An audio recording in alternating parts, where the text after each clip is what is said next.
Frères et sœurs. Bonjour tous. Ce matin, nous allons ensemble étudier le témoignage de Matthieu. Nous savons que le témoignage de Matthieu, au chapitre 5, parle de le sermon sur la montagne du Seigneur Jésus-Christ. Hier, nous avons parlé de notre rôle en tant que lumière du monde. Alors aujourd'hui, nous allons commencer. Poursuivre. Le Seigneur Jésus-Christ a dit ceci. Ne croyez pas que je sois venu pour abolir la loi ou les prophètes. Je ne suis pas venu pour abolir, mais pour accomplir. Madame, si le ciel et la terre venaient passer de la loi, pas un seul iota ou trait de lettre ne passera sans que tout soit accompli. Le Seigneur Christ a dit que la loi doit s'accomplir. Qu'est-ce que cela signifie? Frères et sœurs, savez-vous ce qu'est la loi? La loi, ce sont les commandements de Dieu, qu'on appelle la loi. Les commandements de Dieu sont nombreux. Mais les plus essentiels sont les 10 commandements. Dire ceux sur les tables de l'Alliance, les 10 commandements, mais avec autant de commandements de Dieu, est-ce que les Israélites les ont tous transgressés? Par exemple, le premier commandement dit « Je suis Jéhovah ton Dieu, qui t'a fait sortir du pays d'Égypte de la maison de servitude.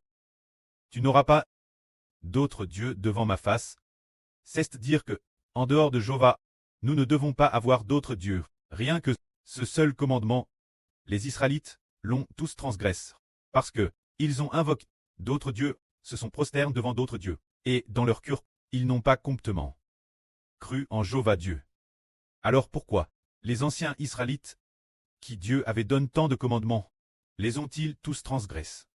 Ah, par exemple, Dieu a dit, tu ne commettras pas d'adultère, tu ne tueras point, tu ne drogueras point, tu ne porteras point de faux témoignages, tu ne convoiteras point. Ces commandements, presque tout le monde les a transgressés. Alors, si l'on additionne tous les commandements, c'est que, si l'on ne transgresse pas celui-ci, on transgresse celui-là. Autrement dit, c'est que tout le monde a transgressé les commandements de Dieu. C'est dire que tout le monde a transgressé la loi de Dieu et n'a pas pu respecter la loi de Dieu. Pourtant, le Seigneur Jésus a dit que le Seigneur est venu pour accomplir la loi, et il a aussi dit que l'univers entier passera, mais que pas un seul iota de la loi ne passera sans trait accompli. Le Seigneur voulait dire que l'univers entier sera détruit à l'avenir, mais que, quand le Seigneur vient, permettait aux gens de pouvoir respecter la loi de Dieu sans trait détruit. Alors, la venue du Seigneur Jésus a-t-elle vraiment permis aux gens de respecter la loi? Moïse, qui a promulgué la loi, ne pouvait pas lui-même la respecter. Alors, après Moïse, nation après nation de prêtres, personne ne la respecte non plus. Tout le monde la transgresse. Pourquoi? La venue du Seigneur Jésus-Christ permettrait-elle aux gens de pouvoir respecter et d'accomplir la loi? En réalité, ce qui permet de respecter la loi, n'est-ce pas la loi elle-même? Par exemple, prenons un exemple. Par exemple, tu ne commettras pas d'adultère. Ce verset est la vraie. Il est juste. Tu ne te feras pas d'idole. Et aussi la vraie, et est aussi juste, car cela vient de Dieu. Mais pourquoi Dieu, qui a promulgué une loi si noble, si sainte et si glorieuse, les hommes commettent-ils pourtant l'adultère? Volent-ils? Adorent-ils des idoles? Et commettent-ils le mal? C'est parce que, bien que la loi de Dieu soit bonne, mais la loi ne peut pas exiger de l'homme de ne pas pécher, car le péché est la nature humaine. La nature humaine, la nature des descendants d'Adam, c'est le péché dès le sein maternel. Notre nature est DJ péché. C'est pourquoi la Bible dit que l'homme est haine dans le péché. C'est pourquoi, lorsque Ève a enfant, elle a aussi connu la douleur. C'est dire que, par exemple, Dieu a dit, puisque tu as fait cela, je rendrai ta grossesse TRS douloureuse. C'est dans la douleur que tu enfanteras des fils. C'est parce que ce qu'Ève a mis au monde, ce sont des enfants pécheurs. C'est pourquoi elle a de endurer les douleurs de l'accouchement, parce que chaque enfant qui naît est pécheur. Ce qui provoque la colère de Dieu provoque la colère de Dieu. Ainsi, la femme qui accouche doit endurer les douleurs de l'accouchement.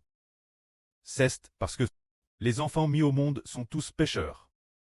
Et les pécheurs provoque nouveau la colère de Dieu. Alors, il semble que ce soit des enfants non bénissent. En principe, donner naissance est une bénédiction. Donner naissance est une bénédiction. Mais, une fois que cet enfant est haine, cela ne fait que provoquer une plus grande colère de Dieu. Car, chaque fois qu'un enfant naît, eh bien, on offense encore plus Dieu. C'est pourquoi Dieu a apporté la loi, pour exiger que l'homme ne pêche pas. Mais, l'homme y parvient-il? Il n'y parvient pas. Car déesse le sein maternel, il est DJ contre elle par le péché. Alors le Seigneur Jésus-Christ est venu dans le monde, pour que l'homme accomplisse la loi. Pour quelle raison? Parce que, le Seigneur, puisqu'il est le Rédempteur, a le pouvoir de faire en sorte que le péché en l'homme, de donner l'homme le pouvoir de faire en sorte que le péché en l'homme puisse très purifier, pour que le péché ne continue pas habiter en l'homme, pour que l'homme ne continue pas vivre dans le péché. C'est parce que le Seigneur Jésus-Christ est venu dans le monde, il t'est venu pour venir expier les péchés. Quand les péchés d'une personne sont rachés, se dire quand après ce que le Seigneur a été crucifié, cette personne croit nouveau au Seigneur, proclame le nom du Seigneur, et est baptise au nom du Seigneur. Alors cette personne, les péchés qu'elle a commis auparavant, parce que le Seigneur Christ a été crucifié, Dieu a pardonné ses péchés, bien que ces péchés passent, t'es inscrit dans le livre de Dieu. Mais, guère la crucifixion du Seigneur. Cette personne a cru au Seigneur, après avoir été baptisé, ce qui t'est enregistré auparavant. Sur ces péchés, ces preuves de culpabilité, ces registres de péchés, ont été avec le Seigneur Jésus, cloués ensemble sur la croix. Et dire, par exemple, auparavant le frère Ashbert volait, commettait l'impudicite, commettait beaucoup de péchés, lorsqu'il a été bâti, au nom de Christ, a cru en Christ, a été bâti au nom de Christ ce moment-tel. Les accusations passent, ont toutes été déchirées. Dieu les a déchirées, et les a jetées dans l'abîme. Il n'en tient plus compte, car le Seigneur a été crucifié. Les péchés que nous avons commis, ont été pardonnés, alors, et, guère la crucifixion du Seigneur.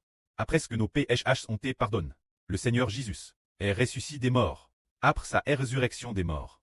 Il a reçu, donne par Dieu, tout pouvoir dans le ciel et sur la terre. Ainsi, le Seigneur Jésus ce moment-tel, après sa résurrection, il est pour toujours devenu notre Seigneur, puisqu'il est notre Seigneur. Notre esprit n'appartient plus nous-mêmes. Mais, avant d'être baptisés, nous n'étions pas baptisés.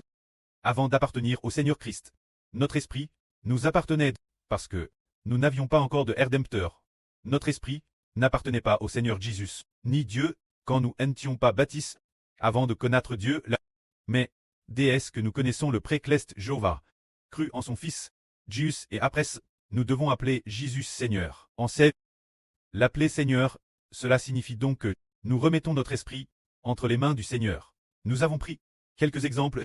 Par exemple, ceci est l'esprit du frère Ashbert. Juste un exemple, auparavant, il était l'intérieur du frère Ashbert, contre elle par le frère Ashbert, mais en tant baptiste, et uni au Seigneur Christ. Alors il est remis au Seigneur. Le Seigneur dit, l'esprit de l'enfant est désormais contre elle par le Seigneur, dans la main du Seigneur Jésus. Il contre l'esprit du frère Ashbert.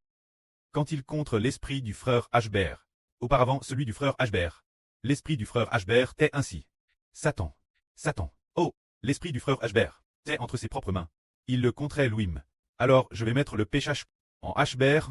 Le frère Ashbert a vu le péché entrer en lui, sans madame s'en rendre compte, pensant que c'est Thérèse bien, je peux regarder de belles femmes, hein, je peux le faire. Faire toutes sortes de PSHS, ALL, commettre des PHS, offenser Dieu, sans y faire attention, contre elle par le péché. Sans madame le savoir, parce que il est mis nu et exposé, sans force pour résister. Mais maintenant, le frère Ashbert réalise que A ne va plus. L'esprit du frère Ashbert doit être remis au Seigneur. Le Seigneur le projette ainsi, une protection blinde, et l'autorité du Seigneur surpasse de loin Satan le diable. Alors, le diable ne peut plus donner le piège au frère Ashbert. Au contraire, le Seigneur Jésus-Christ, le protège, TRS, bien, le garde si bien ainsi. Et, le Seigneur Jésus-Christ, met nouveau l'Esprit de Dieu et l'Esprit du Seigneur dans le frère Ashbert. Alors, le frère Ashbert vit selon l'image du Saint-Esprit, vit selon l'image de l'Esprit de Christ. Auparavant, avant d'être baptisé, s'entre sous le nom du Seigneur. Jésus n'était pas encore le Seigneur du frère Ashbert, ni le prêtre du frère Ashbert. Avant cela, le précleste Yahv n'était pas encore le dieu des Hbert, ni le pré des Hbert, auparavant. Quand Hbert s'appartenait encore. Il était alors contre elle par le Pshach. Il était contre elle par Satan. Mais, Dius le Rédempteur, après serait venu, notre esprit, puisqu'il lui appartient par le baptême. Son autorité puissante surpasse de loin le pouvoir du Pshach. Surpasse de loin le pouvoir du diable. Et projet l'esprit du frère Hbert. Par conséquent, dormait le frère Hbert. Ne pche plus, alors, pourquoi ne pchait-il pas? Parce que l'esprit du frère Hbert n'est pas entre ses propres mains. Alors, l'esprit du frère Hbert est entre les mains de qui? Il est entre les mains du Seigneur Christ. Pour que le frère Ber pche, moins que notre Seigneur Jésus-Christ n'y consente. Moins que le précleste et le Seigneur n'y consentent. Alors seulement, le frère Hbert pourrait pcher. Alors comment? Pourquoi faut-il le consentement du prêtre et du Seigneur? Parce que l'esprit du frère Hbert appartient Dieu et au Seigneur qui le dirige. Le diable pousse l'homme pcher. Ce n'est pas de l'homme lui-même. Ce n'est pas nous qui pchons par nous-mêmes. C'est Satan qui nous fait pcher. Satan met le pch en nous. Mettons les penses de pchèche, les actions de pchach, les désirs de pchach en nous pour nous faire pcher. Mais Satan veut mettre le désir de pch dans l'esprit du frère Hbert, voulant faire pcher le frère Hbert. Mais il ne peut pas franchir la barrière de Dieu et du Seigneur Christ. C'est pourquoi le Seigneur Christ est venu pour permettre l'homme d'accomplir la justice, permettre l'homme d'accomplir la loi et de ne plus pcher. Nous allons raconter brièvement un beau témoignage. Quand le frère Hbert ne connaissait pas encore le Seigneur, ne comprenait pas encore le salut, ne le saisissait pas. Le frère Hbert, ce moment-là, allons sur son lit. Ce désir de pchach dans son corps. C'est veille, se dire le désir sexuel. Alors, voulant commettre l'acte de masturbation, il savait que c'était interdit.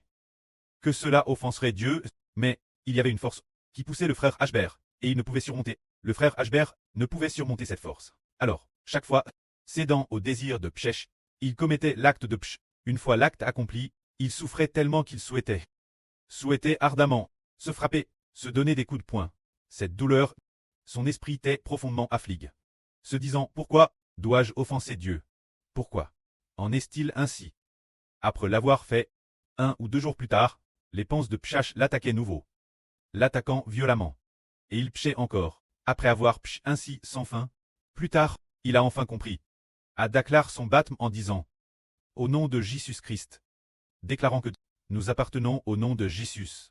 Et, en le proclamant, au nom de Jésus-Christ, je déclare que le frère Hbert appartient au nom du Seigneur Jésus-Christ, pour que le Seigneur Jésus-Christ devienne le Seigneur du frère Hbert. L'esprit de Hbert n'est plus sous son propre contrôle, il est sous le contrôle de Jésus-Christ, baptise au nom du Prêtre du Fils et du Saint-Esprit. Ce moment-là, son propre esprit ne lui appartient plus. Il appartient Dieu Christ, au Saint-Esprit. Ah, bien et ça, le frère Hbert ne l'a su que plus tard qu'il était lui-même le Saint-Esprit. Ce moment-là, auparavant, il ne savait pas cette chose, c'est quand l'Esprit de Dieu a été donné au frère Hbert. L'Esprit du Seigneur a aussi été plat en lui. Alors l'Esprit du prêtre et l'Esprit du Seigneur sont devenus l'Esprit du frère Hbert. Ainsi le frère Hbert est devenu le Saint-Esprit, ce qui signifie qu'il est plaque sous le nom du frère Hbert. Se dire que l'Esprit de l'homme est plat sous le nom du Seigneur, sous le nom du Saint-Esprit, sous le nom du pré-cleste. Alors Satan ne peut plus nous contrer. Auparavant, les désirs pécheurs, les penses de pchach, remplissaient notre cerveau, remplissaient notre cœur, remplissaient notre cerveau, voulaient nous combler, et nous ne pouvions pas les surmonter. Mais, maintenant, nous sommes plus que vainqueurs. Maintenant, non seulement nous sommes plus que vainqueurs, mais en plus, nous devons faire en sorte que beaucoup de ceux qui croient au frère Hbert soient aussi plus que vainqueurs. Non seulement il a vaincu Louis, mais en plus, il est devenu le vainqueur pour une multitude de personnes. Leur Rédempteur. Il va sauver beaucoup de gens. Atteindre ce niveau, c'est parce que notre esprit est plat sous le nom du Seigneur. Et ne pêche plus. Que la gloire soit au prêtre et au Seigneur. Amen.